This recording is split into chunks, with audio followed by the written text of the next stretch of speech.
Hi, everyone. I thought I'd talk today about depression and how I overcame mine. The title of my sermon today is Feelings Are Not Symptoms. Psychology has a problem, a big one. When I go to my therapist and talk to him about my depression, he has two things to say to me. One, there's something wrong with you. And two, let's get you on medication and in treatment so that you can be happy. Mental health clinicians aren't alone in their ignorance. In our culture, we see happiness as the result of making the right choices, of being a good person and acing the test of life. As a result, many people believe that a person's unhappiness is their own fault, the result of a bad attitude and a life full of mistakes. Furthermore, people seem to believe that anybody can be happy simply by deciding to turn their lives around and make different choices. This ableist and ignorant attitude is responsible for so much of the cruelty we witness every day. Depressed people are constantly shamed and ostracized for what we go through. From professionals who tell us we're not trying hard enough, to parents and bosses who get frustrated when we fall short in our commitments, to friends and acquaintances who avoid the subject of our depression and conspicuously leave us out of their parties and events, a depressed person often can't find comfort anywhere. And yet there's nothing more natural than depression.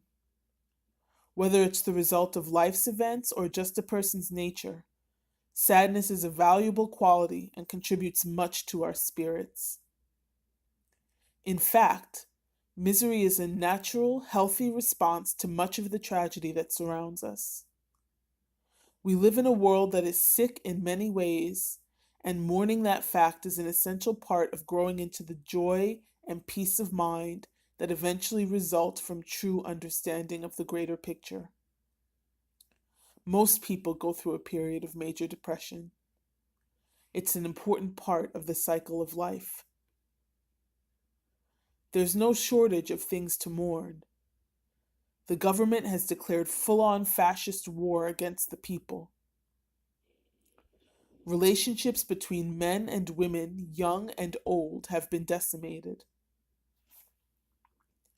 Even sunsets have been destroyed by evil and human corruption. In the face of all of this tragedy, the child prostitution rings that cater to the tastes of powerful men, the epidemics of mental illness, happiness would almost be obscenely inappropriate. Instead, Spirit calls upon us to be mindful.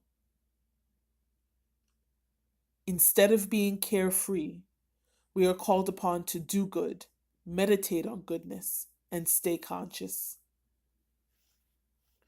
For those who choose to answer the call, depression can sometimes act as a gift from the gods, a built-in reminder to keep a place in your heart for those who are poor and suffering.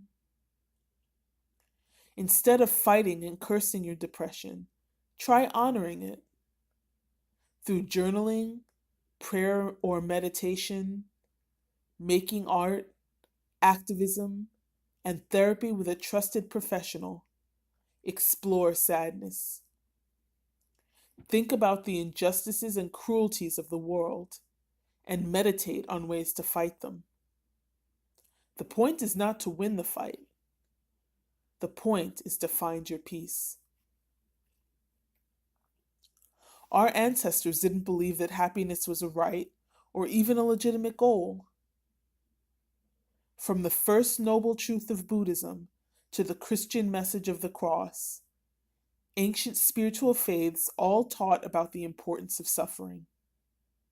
Instead of fun, our ancestors shot for peace of mind, contentment, and joy, which is not the same as happiness. Joy comes from many years of fighting for one's dignity with honor and courage. It comes from fighting for human rights, from defending the ugly, unintelligent, and poor from doing what we believe is right. It has been my experience that the gods, the angels, and the ascended masters, instead of being in a state of constant happiness, are beings who find their ecstasy in constant mourning for the human race and all of creation. It is this depth of profound mourning which eventually gives birth to true joy. This mourning is also the key to eternal life, which is nothing more than the evolution of the human spirit. Whether you have struggled with your depression your whole life or are just starting to come to grips with it, remember that within depression lies the key to human liberation.